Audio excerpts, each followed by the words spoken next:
In 1970, before a sold-out crowd in Houston, someone told John Lennon to leave his black backing vocalist at home. His answer was simple and uncompromising. If my singers don't go, I don't go.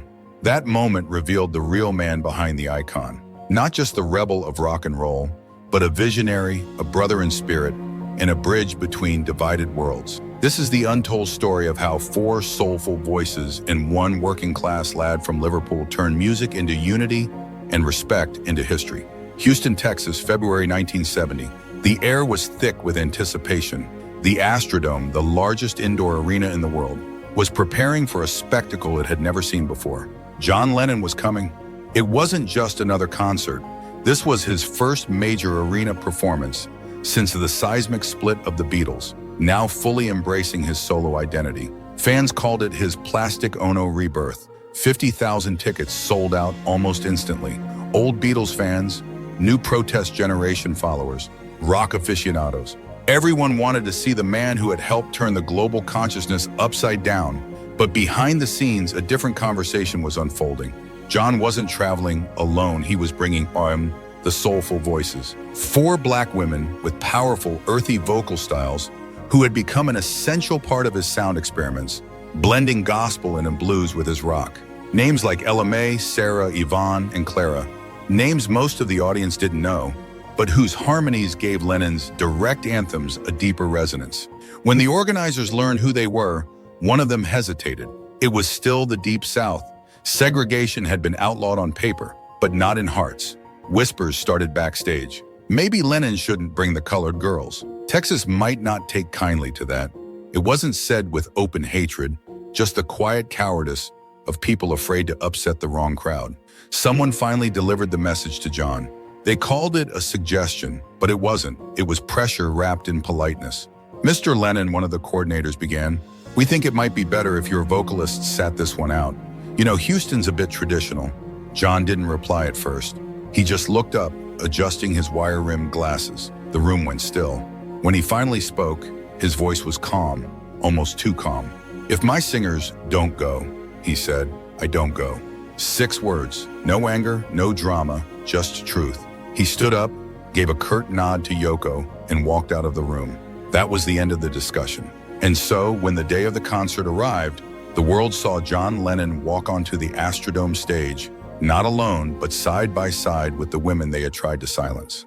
February 28, 1970, the Houston Astrodome was packed to the roof. More than 50,000 people, the largest indoor audience John Lennon had ever faced as a solo artist. The crowd shimmered with denim, tie-dye, and the restless energy of a Texas Saturday night. From above, it looked like a living ocean of anticipation. Backstage, the soulful voices waited in silence. They knew what had been said behind closed doors. They also knew John had stood up for them, quietly, firmly, without asking for thanks, as was his way. Now, as they stood in the shadows of the tunnel, the air thick with the smell of dust and spotlight heat, they felt both nervous and proud. Ella May later said, "We could feel the tension before walking out there, but we also knew John had our backs, and that made all the difference." Then from down the hall came that familiar voice, distinctive, Liverpudlian, steady. "You ready, ladies?" It wasn't the voice of a boss. It was a kindred spirit's voice, a fellow artist's. John stepped forward first, his simple suit jacket and blue shirt catching the light, his eyes hidden behind dark lenses. Behind him, the soulful voices followed, 4 silhouettes glowing against the massive screen of flashbulbs and noise. When the announcer shouted, "Ladies and gentlemen, John Lennon," the dome erupted like thunder. But what happened next surprised even the band. As the crowd roared, John didn't start the first song. He turned, smiled at the soulful voices, and said into the microphone, "These women here, they're not just my vocalists, they're the heart of the sound. There they are, the show." The audience quieted, unsure how to respond. Then came the applause, slow, then swelling, rising until it filled the entire arena. 50,000 strangers clapping for 4 women who had almost been left behind. The soulful voices exchanged glances. For the first time that night, they weren't just background voices, they were seen.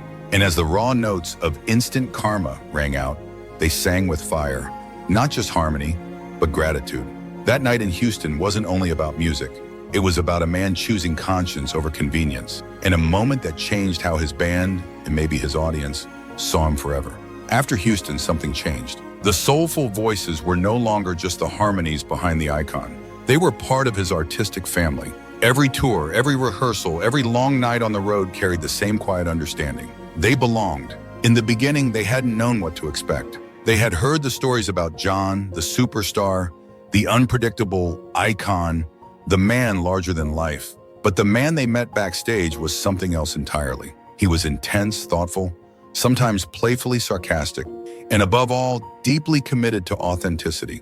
Ella Mai remembered how he'd always greet them first. He'd walk in, grin, and say, "Morning, ladies, ready to put some truth into these tunes tonight?" To him, music wasn't about category or color. It was about raw emotion, about the message. The blues and R&B roots that ran through him were the same ones that lived in them, raised in church choirs, steeped in rhythm and spirit. When they sang together, something magical happened. Their voices blended in a way that erased the lines the world tried to draw. Sarah would later say, "When John sang with us, it wasn't like he was singing with black women. It was like we were all just voices in the same protest song, the same prayer for peace." And John loved that feeling.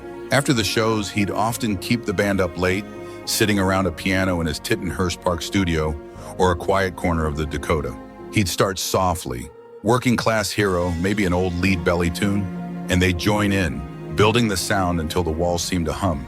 Yoko Ono, his wife and collaborator, once said, "Those were the moments when John felt closest to pure expression, surrounded by those girls, singing the songs that reminded him where he came from."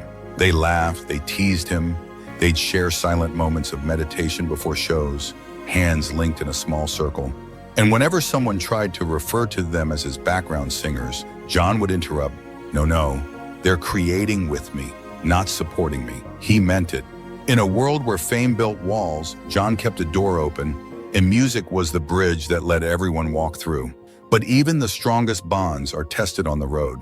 As the years passed and exhaustion set in, one night in 1970 would push that friendship to its breaking point and reveal just how human John really was. By 1975, the road had become heavy. The venues were bigger, the security tighter.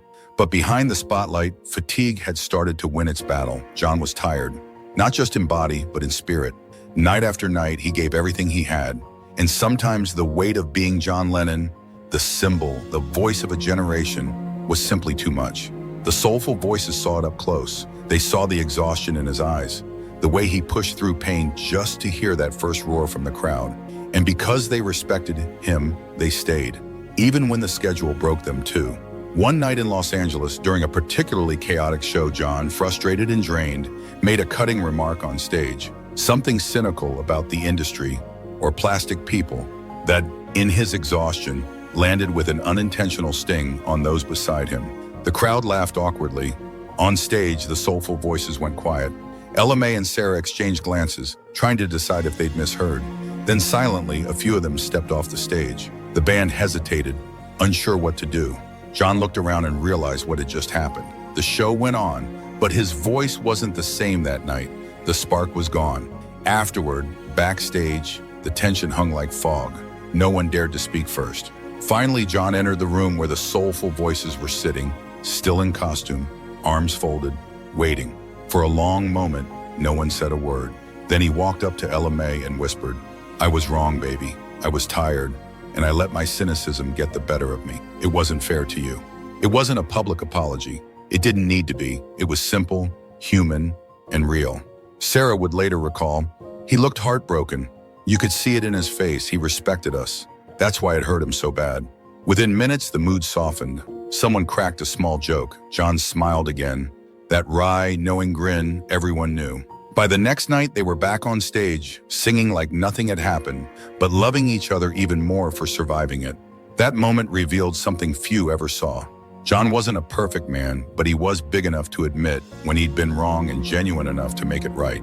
And as the tours continued, so did that unspoken bond, a friendship built on truth, forgiveness, and music strong enough to heal almost anything. Next came the quiet nights when fame faded into something purer, just voices, laughter, and soulful songs echoing through the Dakota. After the applause faded and the curtains closed, John would often do something no one expected. Instead of sleeping, He'd gather the band and always the soulful voices for what he called truth sessions or soul-deep jams. It happened long after midnight. The halls of the Dakota were dim, lit only by small lamps in the soft glow of the city outside. The crowd was gone. The stage clothes were gone. Only John remained, often barefoot, tired and smiling. He'd sit at the piano, nod to the girls, and start softly. Imagine, maybe a deep blues tune. The soulful voices joined in without hesitation, their harmonies wrapped around his voice like silk. Sometimes Yvonne would take the lead on an old spiritual, her gospel roots shining through every note. Sometimes John would close his eyes, hands folded, listening more than singing. Ella May said later, "Those were the moments when we saw his soul. It wasn't John the star. It was just a man wrestling with big ideas, finding solace in shared sound." They called it the Soul Deep Jam. No lights, no cameras, just songs and laughter that lasted until sunrise. John would tell stories from his childhood in Liverpool about discovering American R&B, the raw energy, the truth in the vocals. He never forgot that sound. It was where he learned that music wasn't about category, it was about shared humanity. When the soulful voices sang, it took him right back to that small radio in Mississippi. He'd sometimes stop mid-song and whisper, "You girls remind me of why I started playing music in the first place." And they did, not because of fame or perfection, but because they brought genuine spirit into a life surrounded by chaos. Sarah later described one of those nights. We were singing Swing Low, Sweet Chariot. John looked at us and said, "That's how peace must sound." Then he just bowed his head and cried. It wasn't sadness, it was gratitude. Those hours were sacred, his way of grounding himself, of remembering who he was before the fame, before the noise, and in those moments, surrounded by 4 women who had stood beside him through judgment and grace, John Lennon was just a child of rhythm and blues again. And maybe that's why until his final major performances, before his extended hiatus, John kept the soulful voices by his side, through exhaustion, through triumph, through every song that reached into eternity. Because in their harmony, he heard something no fame could give him: peace. By 1970, the road had become a blur. Airplanes, hotel rooms, flashing lights, and the same question before every curtain rose: can he still connect tonight? The soulful voices never doubted. No matter how pale he looked, no matter how heavy the air felt around him, they knew. Once John heard the crowd, something inside him would ignite. The voice might tremble, the steps might slow, but the heart was still there. On those final tours, the bond between them was deeper than ever. They didn't just sing with him, they anchored him. They fixed microphones, handed him water, whispered words of encouragement when he forgot a lyric or looked lost for a moment. To the world, John Lennon was still the rebel. To them, he was family. A close confidant who often stood beside the soulful voices remembered one of those last nights. He turned around before Give Peace a Chance, looked at us and said, "Thank you, ladies, for keeping the faith alive." The audience never heard it. It wasn't meant for them. It was for the women who had stood beside him through applause and heartbreak, through gossip and glory, and never stopped believing. During his final major performance in New York, October 1975, the moment before the lights dimmed, he looked back one last time. His voice was quiet. "You ready, girls?" They smiled and nodded. He smiled back. That same defiant, hopeful grin from Houston years before. And when the music began, they sang together one more time. The harmonies were soft, pure, steady, like prayer. As the last notes of Imagine faded into silence, John held the microphone close, whispered, "Thank you, good night, peace," and walked off stage. He would not perform publicly again for years. Ella May said later, "He left the stage the same way he came into our lives, earnest, humble, and surrounded by shared purpose." And though the spotlight would fade, the harmony never did. Decades later, when the soulful voices talked about John, they didn't speak of fame or fortune. They spoke of respect and of a man who, in a divided time, chose to walk in unity. Time moves fast, voices fade, but some harmonies, they never disappear. For the soulful voices, John wasn't just the man they sang with. He was the artist who stood up when silence would have been easier. He was the visionary who saw beyond color, beyond politics, beyond fear, and chose music instead. In a decade when America was still learning how to stand together, John Lennon stood on stage in the South with 4 black women at his side and said, Without a speech, they are the show. That was his revolution. Quiet, human, graceful, not written in laws or shouted in protest, but sung in unity. And when you listen closely to those old recordings, imagine, give peace a chance, power to the people, you can still hear them. The deep soul of Ella May, the bright power of Sarah, the velvet tone of Yvonne, the gospel fire of four voices carrying him higher, lifting the rebel closer to the peace he sang about. Even after John stepped away from the spotlight, the soulful voices kept performing. But every show carried a shadow of those nights. The laughter, the prayers, the whispered, "You ready, girls?" before the lights rose. Sarah once said, people asked what it was like to sing with John. It was like singing with someone who truly heard you, not just your voice, but your heart. Maybe that's the real legacy. Not the controversies, not the fame, but the way he made others feel seen, heard, and valued long before the world was ready to do the same. John Lennon didn't change history with politics alone. He changed it with kindness, with the courage to say, if my singers don't go, I don't go. And because of that, he didn't just bring music to the stage. He brought dignity, unity, and grace to a world that desperately needed them. As the screen fades, the faint sound of soulful voices rises. The echo of John and the soulful voices singing into the quiet of a New York night. Not superstardom, not scandal, just harmony.